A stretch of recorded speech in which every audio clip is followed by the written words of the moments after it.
आकाशवाणी है। कोविड-19 विशेष कार्यक्रम के अंतर्गत प्रस्तुत है कोरोना वायरस संक्रमण की वर्तमान स्थिति पर चर्चा, जिसे प्रस्तुत कर रहे हैं आकाशवाणी संवाददाता आनंद श्रीवास्तव। इस कार्यक्रम में आमंत्रित स्वास्थ्य विशेषज्ञ हैं डॉक्टर तन्मय तालुकदार। नमस्कार। जीवन पथ पर चलते चलते अगर कहीं बाधाएं आ जाती हैं, तो हम उससे बाहर निकलने के लिए तमाम प्रयास करते हैं। हम अपनी तरफ से कोई कोर कसर बाकी नहीं रखते हैं। कोरोना संकट भी जिंदगी में एक तरह का स्पीड ब्रेकर ही है। इससे हम सब का जीवन कहीं न कहीं किसी न किसी प्रकार से प्रभावित हुआ है। लेकिन इस बात को भी समझिए कि स्पीड ब्रेकर थोड़े समय का ठहराव है, समापन नहीं। उसके आगे जिंदगी एक बार फिर फुल स्पीड से आगे बढ़ेगी। इस समय सिर्फ संयम रखिए, दिशा निर्देशों का पालन करिए, संकट जल्द ही टल जाएगा। कोविड-19 से आप सतर्क रहें, जागरूक रहें, इसीलिए आकाशवाणी पर हम लेकर आते हैं ये खास कार्यक्रम। आज के इस कार्यक्रम में हमारे साथ हैं वरिष्ठ स्वास्थ्य विशेषज्ञ डॉक्टर तन्मय तालुकदार। डॉक्टर तन्मय, कार्यक्रम में स्वागत है आपका। धन्यवाद। आपके श्रोताओं को भी मेरा नमस्कार। इससे पहले कि डॉक्टर तन्मय के साथ हम चर्चा शुरू करें, हम अपने श्रोताओं को बता देना चाहते हैं कि अगर वो भी इस कार्यक्रम से जुड़ना चाहते हैं तो हमें फोन कर सकते हैं। हमारा फोन नंबर है 011-2331-4444।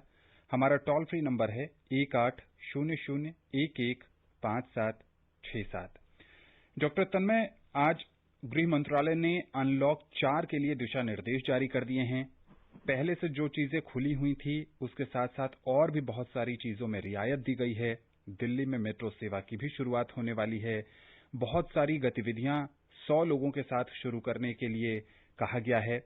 दिशा निर्देशों का पालन करना जरूरी होगा। क्या लगता है कि देशवासियों के लिए ये अब परीक्षा की सबसे बड़ा पड़ाव आ गया है? जी, आपने बिल्कुल सही बोला। ये अनलॉक होना तो स्वाभाविक ही है। धीरे धीरे हमें अपने जीवन को वापस लाना है, परंतु ये जो न्यू नॉर्मल हम लोग कहते हैं उसको हमें बिल्कुल भूलना नहीं है। और ये हम सब बार बार लगातार हर जगह, अखबार हो, टेलीविजन हो, रेडियो हो, ये बार बार बताया जा चुका है कि वो 3 मंत्र क्या हैं जिसका हमें पालन करना है। परंतु अब वो करके दिखाने का समय आ गया है। क्यों? क्योंकि अब धीरे धीरे चीजें खुलेंगी। जैसे कुछ दिनों बाद मेट्रो खुलेगी और उसका एक एसओपी, स्टैंडर्ड ऑपरेटिंग प्रोटोकॉल आएगा।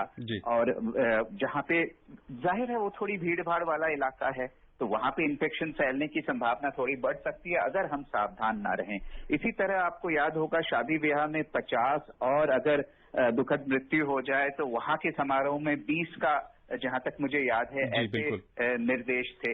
अब वो बढ़ के 100 होने वाले हैं और धीरे धीरे दूसरी चीजें भी खुलने वाली हैं। सामाजिक कार्यक्रम हो, एंटरटेनमेंट के कार्यक्रम हो, वहां पे भी 100 लोगों की संख्या है, कुछ नियम के साथ। वो वही नियम है। तो अब समय आ गया है कि लोग समझ लें कि यही दिस इज डू और डाई मोमेंट, कि हमें वो नियम पालन करना बहुत बहुत सरल है। ये नियम बहुत सरल है। दूरी बनाए रखनी है, जबरदस्ती बाहर जाना नहीं है, मुंह पे मास्क लगाना है हमेशा और उचित तरीके से लगाना है, और हाथ को साफ रखना है। उसके भी तरीके हम लोग सब बार बार बता चुके हैं। तो ये समय आ गया कि हम लोग लॉकडाउन के नियमों का पालन करें और अपने अपने जो भी हमारे गंतव्य स्थल है वहां जाएं, अपने कार्य करते रहें। अब जैसे कार्य के भी दिशा निर्देश हैं कि कैसे वर्क करना है, स्टेगर्ड वर्किंग आवर्स होने चाहिए, उसी निर्देश का पार्ट है। आप जिस गाइडलाइन की बात कर रहे हैं उसमें एक जगह अच्छे से ये बताया गया है कि कैसे वर्क प्लेस में हमें मॉडिफिकेशंस करनी है। स्टैगर्ड टाइमिंग हो, ज्यादा भीड़ भाड़ ना हो, जो सरफेसेस, जो सतह बार बार छुए जाए उसकी लगातार सफाई हो, अगर बीमार हैं तो बिल्कुल दफ्तर ना आए, ये सारी चीजों का ध्यान रखना है। जी। और वर्क फ्रॉम होम, जाहिर है जहां तक संभव हो घर बैठे अगर कार्य हो सके, वर्क फ्रॉम होम भी है। जी बिल्कुल, वर्क फ्रॉम होम जो है वो न्यू नॉर्मल का एक महत्वपूर्ण हिस्सा बन गया है। डॉक्टर तन्मय, चूंकि ये नोवेल कोरोना वायरस है और समय समय पर इससे जुड़े शोध आते रहते हैं, एक नए शोध से ये जानकारी पता चल रही है कि जिन कमरों में अगर खिड़कियां नहीं हैं या फिर दरवाजे खिड़कियां लंबे समय तक बंद रहते हैं, वहां कोरोना संक्रमण तेजी से फैल सकता है। क्या कहेंगे? जी बिल्कुल बिल्कुल। ये देखिए, हमें ये ध्यान रखना है कि अगर वेंटिलेशन उचित नहीं है जी, और एक साथ काफी सारे लोग एक ही कमरे में हैं, छोटा कमरा है, तो जाहिर है एक से दूसरे को संक्रमण फैलने की संभावनाएं बहुत ज्यादा हो जाती है। क्यों? क्योंकि कमरों के अंदर हम लोग मास्क वाला प्रोटेक्शन जो है वो कम रखते हैं, कई बार एक ही कमरे में मास्क नहीं पहनते हैं, ये भी जरूर ये बात है। तो इसीलिए वेंटिलेशन का उचित होना बहुत आवश्यक है और कहा भी गया है कि बड़े वेंटिलेटेड रूम्स हों, अगर खिड़की है तो उसको खुला छोड़ दें, अगर दरवाजा खुला रख सकते हैं तो खुला रखें, और छोटे कमरों में छोटी जगह भीड़ भाड़ बिल्कुल ना करें। ये बहुत बहुत आवश्यक है। और ये नियम ऐसी जगह ज्यादा ध्यान रखना है, जैसे अस्पताल में भीड़ भाड़ हम ना करें, एक एक करके जाएं। किसी दुकान में, एक छोटी सी दुकान में एक साथ सब घुस गए, जी नहीं, ऐसा नहीं करना है। दिशा निर्देश का पालन करते हुए 2 गज की दूरी जो मंत्र है उसको हमें कभी नहीं भूलना है, उसका ध्यान रखना है। जी बिल्कुल। डॉक्टर तन्मय, आपसे ये भी समझने की कोशिश करेंगे कि 1-2 दिन पहले एक और दिशा निर्देश जारी किया था स्वास्थ्य मंत्रालय ने, और उसमें कहा गया था कि जो टीबी के मरीज हैं उनकी कोरोना जांच बहुत जरूरी है, और जो कोरोना से ठीक हो रहे हैं मरीज उनके लिए भी टीबी जांच को आवश्यक बताया गया था।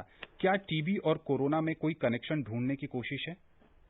जी बिल्कुल, हमें पहले ये समझना होगा कि भारत में विश्व के करीब 25% टीबी मरीज रहते हैं जी। और टीबी की तादाद यहाँ काफी बड़ी है। और एक समानता जो कोरोना और टीबी में है, वो जो मेन लक्षण है, जो विशेष लक्षण है, जो बुखार और खांसी, वो दोनों में ही कॉमन है, समान है। बस फर्क ये है कि टीबी में कुछ समय लेके होता है, कहा जाता है 2 हफ्ते से ज्यादा खांसी, वो बात की गई है। परंतु आप देखेंगे कि कोरोना में कोमॉर्बिडिटीज जिनको साथ में दूसरी बीमारी है, वहां पे एक तो बीमारी ज्यादा होती है, दूसरा कॉम्प्लिकेशन ज्यादा होते हैं, मृत्यु का कारण भी ज्यादा होता है। तो इसीलिए ये जो बात की गई है वो है बाई डायरेक्शनल टेस्टिंग की, जो आपने बड़े अच्छे से बताया कि हर वो मरीज जो टीबी का है, जिसपे टीबी का शक हो रहा है या टीबी की दवाई ले रहा है, ऐसे मरीज की कोरोना जांच होना आवश्यक है। और उसी तरह जो कोरोना के मरीज हैं जिनको कोरोना की जांच हुई है, उनकी भी टीबी की जांच होना आवश्यक है। यही नहीं, ये भी है कि आपने देखा होगा कोरोना में सबसे बड़ी बात जो हम लोग कहते हैं वो है influenza like illness, upper respiratory परेशानी के साथ खांसी और बुखार। ऐसे सभी ILI मरीजों की भी टीबी की जांच होना आवश्यक है, ये दिशा निर्देश बताया जा रहा है। और क्योंकि भारत का टारगेट है 2025 तक टीबी को काफी हद तक नीचे लाना, टीबी को हराना, जो हमारा मकसद है, उसमें भी ये सही दिशा में एक कदम है। जी बिल्कुल। कार्यक्रम में पहले कॉलर जुड़ चुके हैं, श्री गंगानगर से साहब राम जी। राम जी, कार्यक्रम में स्वागत है आपका।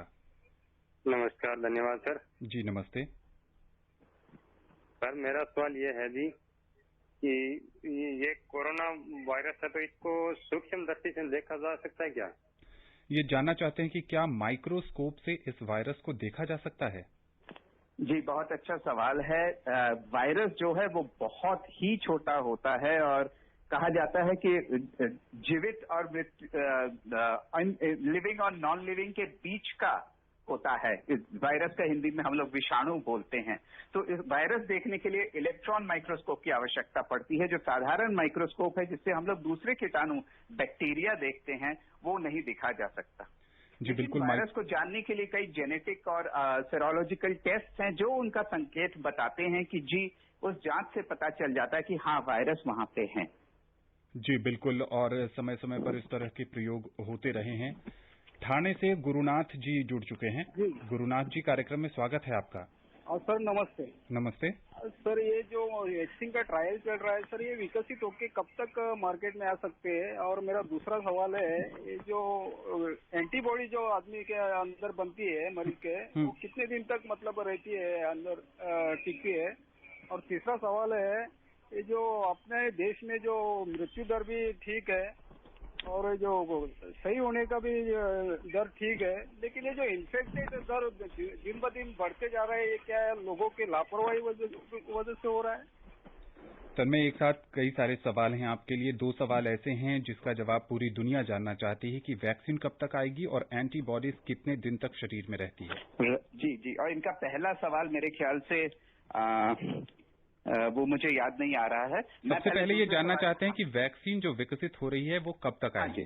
जी। देखिए, वैक्सीन पर निगाहें सबकी लगी हुई है और हिंदुस्तान में ये बहुत अच्छी बात है कि 3 वैक्सीन के ट्रायल्स हिंदुस्तान में हो रहे हैं। 2 तो हमारे देश के ही बने हुए हैं जी। आप जैसा जानते हैं, एक ICMR के साथ नेशनल इंस्टीट्यूट ऑफ वायरोलॉजी मिलके बना रही है, दूसरा वैक्सीन एक निजी कंपनी बना रही है और तीसरा सीरम इंस्टीट्यूट के साथ ऑफ इंडिया के साथ मिलके बन रहा है। परंतु एक चीज हमें समझना होगा कि वैक्सीन बनने का जो तरीका है वो पहले तो सालों लग जाते थे, लेकिन अब उसे फास्ट ट्रैक किया जा रहा है। फिर भी जो इंसान के शरीर में जो प्रयोग होते हैं उसमें सबसे जरूरी है ये देखना कि किसी को नुकसान ना हो उस वैक्सीन का। दूसरा ये देखना कि उस वैक्सीन से हमारे जो शरीर है वो इम्यूनिटी बना भी पा रही है कि नहीं, इम्यून रिस्पॉन्स आ रहा है कि नहीं, और तीसरा कि वो कितना कारगर है ये इम्यून रिस्पॉन्स। तो ये सब करने में थोड़ा समय लग जाता है। तो इसके लिए उम्मीद करते हैं कि इस साल के आखिर तक कहीं ना कहीं से एक अच्छी खबर जरूर आ जाएगी।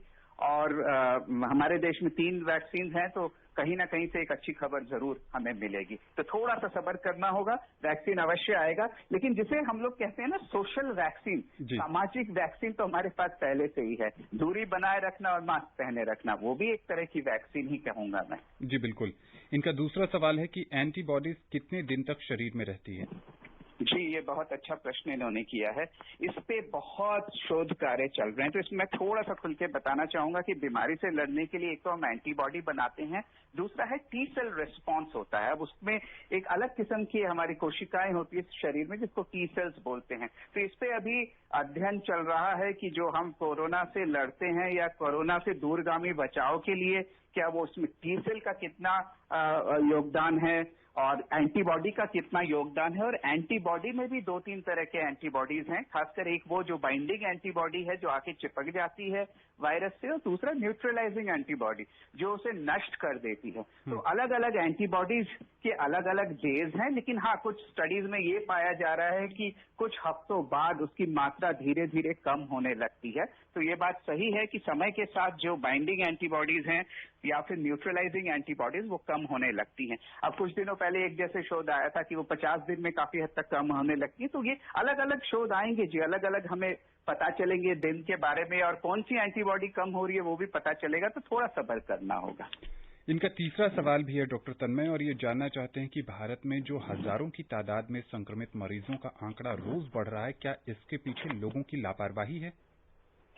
देखिए, हमें सबसे पहले ये समझना होगा कि भारत बहुत बड़ा देश है, तो और धीरे धीरे वो फैल रही है बीमारी। ऐसा हमने सबने सोचा भी था कि पहले एयरपोर्ट्स के आसपास बड़े शहरों में होगा, फिर शहरी इलाकों में केंद्रित होगा और फिर धीरे धीरे फैलेगा। और प्रयास यही था कि ये जो फैलने का जो रेट है, जो विस्तार का जो गति है, उसे कम किया जाए। तो नंबर जाहिर है हमारे बढ़ रहे हैं और उसमें कोई दो राय नहीं है, परंतु कुछ अच्छी चीजें भी हैं। उन्होंने भी बताया, आपके श्रोता ने भी बताया कि हमारी केस फर्टालिटी रेट दुनिया के सबसे कम फर्टालिटी रेट में है, और यही नहीं समय के साथ वो और भी कम हो रही है। जैसे इस वक्त केस फर्टालिटी रेट 1.8% के आसपास है। उन्होंने रिकवरी रेट की भी बात की। मैं एक और चीज बताऊंगा कि जो पॉजिटिविटी रेट है, आप ये गौर करें कि समय के साथ हमारी जांच बहुत बढ़ गई है। 9 से 10 लाख तक अब के बीच में रोज जांचें हो रही हैं, और जाहिर है ज्यादा जांचों में टेस्ट में ज्यादा पॉजिटिव पाया जाएगा, लेकिन पॉजिटिविटी रेट कि उसमें कितने लोग पॉजिटिव पाए जा रहे हैं, हर 100 में से कितने पॉजिटिव पाए जा रहे हैं, वो भी धीरे धीरे गिर रहा है और अभी 7.9% है। जहां तक इन्होंने बोला कि बढ़ने के कारण मुख्य क्या है, और वो तो हम लोग सब बात कर चुके हैं, थोड़ी सी लापरवाही। समय आ गया है कि अब इस लापरवाही को खत्म करें। अब अधिकतर लोग साथ जरूर दे रहे हैं और काफी हद तक प्रयास कर रहे हैं, लेकिन कुछ है जिनको अभी भी इस मूवमेंट से जुड़ना है। उनसे मेरा अनुरोध है, उनसे मेरा रिक्वेस्ट है कि प्लीज ये 3-4 चीजें जो हम लोग बताते हैं उसका पालन करें। और अब क्योंकि लॉकडाउन खुलने वाला है, एक और लॉकडाउन अनलॉक 4 आने वाला है, तो आप सभी से मेरा अनुरोध है कि प्लीज मास्क का जरूर इस्तेमाल करें, वो अत्यंत आवश्यक है। जी। महाराष्ट्र के वर्धा से लीलाधर जी जुड़ चुके हैं। लीला जी, कार्यक्रम में स्वागत है आपका।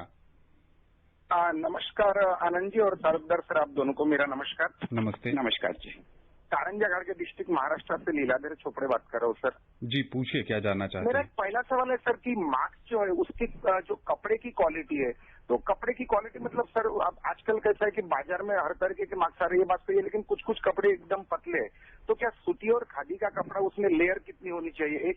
और मेरा दूसरा एक सवाल है सर कि आज अपन देख रहे हैं कि पूरी दुनिया के अंदर में जिन्होंने ये वायरस फैला है वहां पे तो हालत ठीक है, लेकिन पूरी दुनिया की हालत बिगड़ है। तो चाइना ने ऐसा कौन सा गोली खिलाया है कि वहां पे सब ठीक हो रहा है और अपन ही सब पीछे जा रहे हैं पूरी दुनिया उसके अलावा। डॉक्टर तन्मय, ये सबसे पहले जानना चाह रहे हैं कि बाजार में कई तरह के मास्क उपलब्ध हैं, कई जो हैं वो बहुत पतले कपड़े के हैं। ऐसे में किन बातों का ध्यान रखा जाए जब मास्क खरीदने जाएं तो? जी बिल्कुल, मैं बताना चाहूंगा कि मास्क 3 तरह के आते हैं और अब तक आप ये जान चुके होंगे। सबसे बड़ा जो मेडिकल मास्क होता है, जो बिल्कुल वो लोग इस्तेमाल करते हैं जिनको कोरोना मरीजों के साथ काम करना होता है या जहां पे वो मिस्ट पैदा होता है, हम लोग एरोसोल बोलते हैं, वो N95 है। वो साधारण इस्तेमाल के लिए नहीं है। अब साधारण इस्तेमाल के लिए 2 मास्क आ जाएंगे। एक जिसे हम लोग ट्रिपल लेयर्ड सर्जिकल या मेडिकल मास्क बोलते हैं, जो आपने कई बार देखा होगा, नीले रंग का या हरे रंग जैसा होता है। तो ये मास्क अच्छा है काफी हद तक, और हमें अगर हम काफी हद तक मैं इसलिए कह रहा हूं क्योंकि अगर हम उसको अच्छे से पहने तो नाक और मुंह को अच्छे से ढकते हुए ठोड़ी के नीचे तक, कान के पीछे अच्छे से बांधें और उस मास्क को सामने से कभी हाथ ना लगाएं। और जैसा मैंने बताया उसमें ट्रिपल लेयर अपने आप ही होता है, तो 3 परत होती है। तो ये बात, हाँ, एक चीज और ध्यान रखना है, कई लोग इस मास्क को रीयूज करते हैं, धो के बार बार इस्तेमाल करते हैं, वो नहीं करना है जी। ये डिस्पोजेबल मास्क है, गीला हो जाए या 8 घंटे में उसको फेंक देना होता है। जहां तक आपका सवाल था कि बाजार वाले कौन से मास्क लें, बाजार में साधारण मास्क जो मुंह ढकने के लिए होते हैं वो कम से कम 2 लेयर के तो होते ही हैं, तो 2 लेयर का मास्क एडिक्वेट है। परंतु मैं आपको ये सजेशन देना चाहूंगा कि घर वाला जो हम बनाते हैं, चाहे मुंह ढकने के लिए गमछा हो, दुपट्टा हो, जिसके अगर हम मल्टीपल लेयर्स मतलब कई परत अगर बना लें तो जाहिर है वो हमें अच्छा प्रोटेक्शन देगा। और एक और चीज, घर में बनाए हुए मास्क को एक नहीं, एक से अधिक बनाएं, कम से कम 2 हों, ताकि आप एक को जब इस्तेमाल करें दूसरा धुलने जाए, और आपस में एक दूसरे का ये जो घर में बने हुए मास्क का रीयूज इंटरचेंज नहीं करना है, एक दूसरे के मास्क का इस्तेमाल नहीं करना है, अपने मास्क अलग रखने हैं। जी बिल्कुल।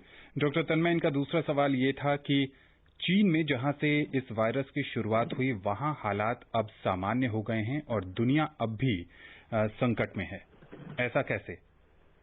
जी, ये थोड़ा सा आपका मुश्किल प्रश्न है, परंतु मैं ये जरूर बताना चाहूंगा कि सिर्फ चीन ही नहीं, कई देश में जो पीक है वो आगे निकल गई है। आपने देखा होगा कि यूरोप में बीच में जब शुरू में लगा था, चीन के बाद जो यूरोपीय देश हैं वो भी काफी समृद्ध देश हैं, चाहे इटली हो, जर्मनी हो, इंग्लैंड हो, वहां पे काफी जल्दी केस बढ़ी और अगर आप उनके आंकड़े अभी गौर करेंगे तो वो वहां काफी ज्यादा मौतें हुई।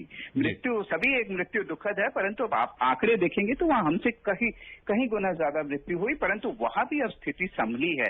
अब हमारे देश में भी अगर देखें, हमारे देश में पहले जिन जगह ज्यादा हो रही थी, अब जैसे दिल्ली की अगर हम बात करें, दिल्ली में एक समय में रोज के मेरे ख्याल से 3800-900 के कुछ दिन तक केस हुए, अब वो नीचे आए हैं। तो ये हमारे देश में बहुत बड़ा देश है हमारा भारत, और धीरे धीरे जैसे फैलता रहता है तो वो पीक अटेन करके फिर नीचे आता है, और अगर हम सावधानी बरतें तो वो नीचे ही बना रहता है। तो बिल्कुल हताश ना हो, हमारे यहाँ अगर जैसे ही हम सावधानी मेंटेन करते रहेंगे तो हमारी भी पीक आगे, हम उससे आगे निकल जाएंगे। और दूसरी बात, जैसे ही कोई बेहतर दवाई या फिर वैक्सीन आ जाए तो हमें इस जंग में और ताकत और बल मिलेगा, तब तक हमें नियमों का पालन करते रहना है। राजस्थान के बाड़मेर से त्रिलोक राम जी जुड़ चुके हैं। त्रिलोक जी, कार्यक्रम में स्वागत है आपका। धन्यवाद। मैं डॉक्टर साहब से ये पूछना चाहता हूँ कि कोरोना वैक्सीन से व्यक्ति की जिस मृत्यु होती है वो क्या अपनी नेत्र, गुर्दे वगैरह दान कर सकता है क्या? इनका सवाल डॉक्टर तन्मय ये है कि अगर किसी व्यक्ति की मौत कोरोना संक्रमण से हो जाती है तो क्या वो अंगदान कर सकता है? जी, आपके सवाल का मैं इस तरह जवाब देना चाहूंगा कि जो कोरोना से होने वाली मृत्यु के बाद शरीर को उसको दफनाने या क्रिमेट करने में, जलाने की कुछ दिशा निर्देश हैं। वो दिशा निर्देश ये कहते हैं कि शरीर को अच्छे से सोडियम हाइपोक्लोराइट से साफ करके, स्पेशल रैप करके, डॉक्टरों की या मेडिकल टीम की निगरानी में जहां पे अंतिम संस्कार होना है वहां तक ले जाना है, और जो परिवारजन है वो शरीर को देख तो सकते हैं परंतु छूने का इजाजत नहीं है, और इन्फेक्शन कंट्रोल, इन्फेक्शन रोकने के सारे नियमों का पालन करना है। तो जाहिर है जब हम बॉडी के लिए इतने प्रिकॉशंस कर रहे हैं तो कोरोना के मरीज के शरीर के अंग दान का सवाल नहीं उठता है। जी बिल्कुल। बेंगलुरु से श्रीकांत जी जुड़ चुके हैं। श्रीकांत जी, कार्यक्रम में स्वागत है आपका। नमस्कार जी, बहुत बहुत धन्यवाद। आपको भी नमस्कार, डॉक्टर साहब को भी नमस्कार जी। नमस्कार। मास्क को लेकर के बड़ी दिक्कत हो रही है भाई साहब जी। तो क्या ये कर सकते हैं कि जो पॉलीथीन की ट्रांसपेरेंट थैलियां होती हैं उसको मुंह पे ढकें तो देख भी सकते हैं और नीचे से सांस भी आएगी और बोल भी सकते हैं। और आप अनुमति दें तो एक बात कहना चाहूंगा कि जिस तरह आर्मी के लोगों को 4 तरह के अवार्ड मिलते हैं, महावीर चक्र, अशोक चक्र और शौर्य चक्र और कीर्ति चक्र, तो MAS के ये मास्क बन गया। अगर हम मास्क पहनेंगे तो हम भी देश के रक्षक हो जाएंगे, हमें भी चक्र मिलता रहेगा। नमस्कार, जय हिंद। सबसे पहले तो श्रीकांत जी, आपने बहुत अच्छी बात कही कि जो भी व्यक्ति मास्क पहन रहा है वो कहीं न कहीं देश को कोरोना संक्रमण से बचाने में अपना महत्वपूर्ण योगदान दे रहा है, इसलिए वो तारीफ के काबिल है। दूसरा जो इनका मुख्य सवाल है डॉक्टर तन्मय, ये जानना चाहते हैं कि क्या प्लास्टिक की पारदर्शी जो थैलियां आती हैं उसको भी मास्क के रूप में इस्तेमाल किया जा सकता है क्या? देखिए, सबसे पहले तो मैं इनकी दूसरी बात पे अपनी टिप्पणी देना चाहूंगा, क्योंकि इन्होंने किसी ने कोरोना वॉरियर्स की जिक्र की और अब तक हम डॉक्टर्स और फ्रंटलाइन पुलिस कर्मी और जो लोग सर्वेलेंस में जुड़े हैं और जमीनी स्तर पर कार्य कर रहे हैं वो सब कोरोना वॉरियर्स माने जाते हैं। परंतु इन्होंने बहुत सही बात बोली, जो ये दिशा निर्देश और नियमों का पालन कर रहे हैं, शायद उन्हें भी कोरोना वॉरियर्स कह के बिल्कुल वो देश के लिए सही कर रहे हैं कि वो सामाजिक दूरी और मास्क और हैंड हाइजीन का नियमों का पालन कर रहे हैं। तो उनकी इस बात से मैं बिल्कुल सहमत हूं और सराहना भी करता हूं उनकी इस सोच का। दूसरी चीज जो मैं बताना चाहूंगा कि जी नहीं, प्लास्टिक की थैली से ब्रीदिंग की जरूर प्रॉब्लम होगी, क्योंकि प्लास्टिक से हवा आर पार आना थोड़ा मुश्किल है। और ये बोल रहे थे कि प्लास्टिक नीचे से खुली रहेगी, तो फिर जाहिर है तो जो कोरोना वायरस से लैडन एयर है वो तो अंदर आ ही जाएगी। तो जो मेन पर्पस था कि वायरस से जुड़े हुए हवा को दूर रखना, वो नहीं होगा। तो जी नहीं, उससे मैं सहमत नहीं हूँ वो जो कह रहे हैं। मास्क के लिए तो हमें अपना जो ट्रेडिशनल तरीका है, मैं हमेशा बताता हूँ, अगर मास्क से दिक्कत हो रही है तो आप गमछा का इस्तेमाल करें। कॉटन के सिंगल वो जो पतले सूती के कपड़े होते हैं उनके 2 लेयर लगा के कर सकते हैं। और अगर आप ministry of health and family welfare के वेबसाइट में जाएं तो वहां से रुमाल, पतले रुमाल से अच्छी तरह मास्क बनाने का, इलास्टिक गार्डर्स के साथ रबर बैंड से कैसे मास्क बनाया जा सकता है, पतली कंफर्टेबल क्लोथ से, वो भी अच्छे से वीडियो में समझाया गया है। तो अगर आप चाहें तो उसको भी देख सकते हैं, अन्यथा अपने से स्वयं का एक simple cotton mask double layer लगा के कर सकते हैं। तो आप कंफर्टेबल चीजों का इस्तेमाल करें तो आपको दिक्कत नहीं आएगी। रायबरेली से राम शंकर वाजपेयी जी जुड़ चुके हैं। कार्यक्रम में स्वागत है आपका। जी सर, नमस्कार। नमस्ते। मैं ये पूछना चाहता था कि सर, जैसे हर दिन हर रोज ये बताया जाता है कि मास्क लगाइए, सैनिटाइज करिए, दूरियां बना के रखिए जी, मगर इनमें कोई पालन करने की विशेष कोशिश नहीं करती। आखिरकार इससे कैसे जो है सरकार रोक लगाएगी? एक बड़ा सवाल है डॉक्टर तन्मय। भारत के बहुत सारे हिस्सों में कुछ लोगों की चिंता यही है कि समाज में अब भी बहुत ऐसे लोग हैं जो दिशा निर्देशों का सही ढंग से पालन नहीं कर रहे हैं। जी जी, देखिए ऐसा है कि बहुत कम लोग हैं शायद ऐसा, लेकिन है, ये मैं नहीं मानूंगा कि ऐसे लोग नहीं हैं, क्योंकि कई बार दिख जाते हैं लोग जो पालन नहीं कर रहे। उसमें उस सोच के पीछे कई कारण हो सकते हैं, लेकिन एक कारण जो प्रमुख है वो ये है कि हम सब कहते हैं कि कोरोना वायरस से अधिकतर सभी लोग ठीक हो जाते हैं और यंग लोगों को उतना तकलीफ नहीं होता। तो कई लोग ये मान चुके हैं कि ठीक है, आएगा चला जाएगा और मैं इस बीमारी को पार कर लूंगा। परंतु हम ये भूल जाते हैं कि हम एसिम्प्टोमैटिक कैरियर भी तो हो सकते हैं। हमारे अंदर वायरस पहुंचे और हमें पता न चले, और वही वायरस हम अपने घर में अपने छोटे बच्चे को, 5 साल से छोटे बच्चे, या हमारे घर में हमारी बुजुर्ग माँ, कोई परिवारजन जिसको दूसरी ऐसी बीमारी है जिससे कोरोना से मृत्यु ज्यादा होती है, अगर हम ये चीज समझें तो फिर हमारी जिम्मेदारी और बढ़ेगी। देश के प्रति तो हमारी जिम्मेदारी है ही कि हम इन नियमों का पालन करें, परंतु अगर हम ये भी भूल रहे हैं कि चलिए मास्क नहीं लगाना है, तो हम अपने परिवारजन, अपने दोस्तों जिनको दूसरी बीमारी है या किसी किस्म की शुगर, डायबिटीज, उन सबको खतरा बहुत ज्यादा है। इसलिए आप स्वस्थ हो सकते हैं, परंतु मेरा आपसे निवेदन है कि सबके भले के लिए, देश के भले के लिए मैं इन श्रोता से बिल्कुल सहमत हूं कि अब समय आ गया है कि हम कमर कस लें और अवश्य मास्क पहने। अब तो मास्क एक स्टाइल स्टेटमेंट हो गया। आप डिजाइनर मास्क पहनिए, वो स्टाइल का एक हिस्सा बनने वाला है, बन गया है। तो अपनी मनपसंद मास्क चुनें और उसको लगातार पहनते रहें। जी बिल्कुल। राजस्थान के जयपुर से रामू जी जुड़ चुके हैं। रामू जी, कार्यक्रम में स्वागत है आपका। हाँ साहब जी, पूछे क्या जानना चाहते हैं? मैं ब्लाइंड आदमी हूँ जी। और मेरे ऐसा है जैसे हम लोग साबुन, कौन सा साबुन ऐसे कई आते हैं जो उसमें चिकनावट कम आती है, तो उसमें हाथ धोने के लिए क्या करना चाहिए? सैनिटाइजर कौन सा लेना चाहिए? और कपड़े जो हम टेरिकॉट के या सूती के पहनते हैं जी, तो उसके अंदर भी कोयला होता है, इसको कितने दिन में कपड़ा बदलना चाहिए? नेत्रहीन हूँ मैं, झोटवाड़ा जयपुर से बोल रहा हूँ। कई सारे सवाल हैं। सबसे पहले तो जानना चाहते हैं साबुन और सैनिटाइजर कौन सा इस्तेमाल करें? जी, बहुत अच्छा उन्होंने सवाल पूछा है। ये कौन सा इस्तेमाल करने से ज्यादा जरूरी है, कितनी देर इस्तेमाल करें? साबुन कोई भी आप इस्तेमाल करें, आप चिंता न करें, सभी साबुन कारगर हैं। परंतु ये ध्यान रखना है कि दो चीजों का ध्यान रखना है। एक तो साबुन से जब आप कर रहे हैं कि स्वच्छ पानी आपके पास हो और 20-40 सेकंड तक आप साबुन को लगा के हाथ को मलते रहें। और याद रखें, आपने सुना ही होगा हाथ मलने का तरीका क्या है। पहले सामने की तरफ, फिर पीछे की तरफ, फिर उंगलियों के बीच में, फिर नाखून के टिप्स में और फिर अंगूठा। अगर हम इन सभी चीजों को बार बार रगड़ें 40 सेकंड तक तो हमारा हाथ बिल्कुल स्वच्छ हो जाएगा और कोरोना वायरस नहीं टिक पाएगा। सैनिटाइजर्स आप कोई भी यूज कर सकते हैं, परंतु याद रखें कि उसमें 60 से 70% अल्कोहल होना जरूरी है।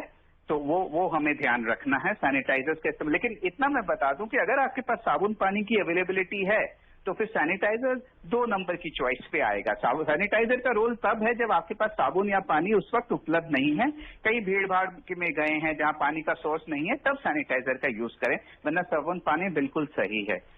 एक चीज इन्होंने शायद और पूछी थी कि कपड़ों में, हाँ, ये कह रहे हैं कि ध्यान जी, कॉटन के कपड़ों में ये कोरोना वायरस कितनी देर तक रहता है, कितनी दिनों के बाद कपड़े बदले जाएं?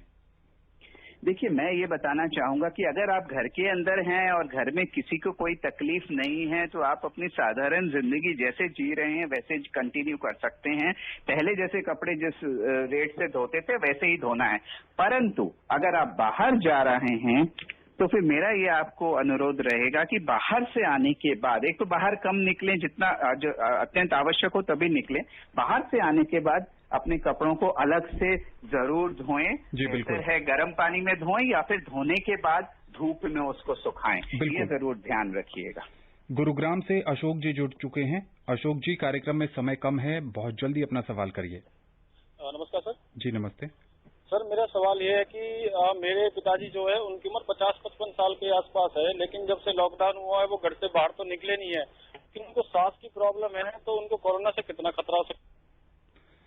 55 साल की उम्र है इनके पिताजी की, लॉकडाउन के दौरान घर से बाहर नहीं निकले हैं, सांस की समस्या है उनको, कोरोना से कितना खतरा है? डॉक्टर तन्मय, सिर्फ 30 सेकंड हैं आपके पास। जी, अभी ये देखना होगा कि सांस पुराना है कि अभी नया हुआ है। अगर नए अचानक सांस बनी है तो जाहिर है कोरोना की जांच हमें सोचनी पड़ेगी। परंतु अगर पहले से इनको सांस की तकलीफ रही है तो घबराइए नहीं कि ऐसे मरीजों को अगर बाहर नहीं जा रहे हैं तो कोरोना का खतरा कम है। परंतु कोरोना के सभी जो लक्षण है वो ध्यान रखें। भगवान न करे अगर वो लक्षण आए तो फौरन अपनी मेडिकल टीम को कांटेक्ट करें। और दूसरी चीज मैं बताऊंगा, हर अस्पताल में टेलीमेडिसिन की सुविधा शुरू हो गई है। तो आपका जो भी मनपसंद नजदीकी सरकारी अस्पताल है वहां टेलीमेडिसिन से आप सलाह ले सकते हैं और फोन करके आपको सलाह मिल सकती है। डॉक्टर तन्मय, आकाशवाणी के इस खास कार्यक्रम से जुड़ने के लिए और विशेषज्ञ राय साझा करने के लिए आपका बहुत बहुत शुक्रिया। धन्यवाद।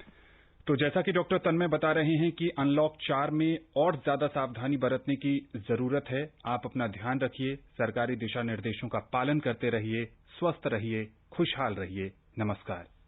कोविड-19 विशेष कार्यक्रम के अंतर्गत अभी आप सुन रहे थे कोरोना वायरस संक्रमण की वर्तमान स्थिति पर चर्चा, जिसे प्रस्तुत कर रहे थे आकाशवाणी संवाददाता आनंद श्रीवास्तव। इस कार्यक्रम में आमंत्रित स्वास्थ्य विशेषज्ञ थे डॉक्टर तन्मय तालुकदार। ये कार्यक्रम आकाशवाणी के समाचार सेवा प्रभाग द्वारा प्रस्तुत किया गया। इसे आप हमारे mobile app news on AIR पर भी सुन सकते हैं। इस कार्यक्रम के संबंध में अपनी प्रतिक्रिया आप हमें ईमेल कर सकते हैं। पता है AIRNSGtalks@gmail.com। ये कार्यक्रम फिर से सुनने के लिए लॉग ऑन करें हमारी वेबसाइट newsonair.com।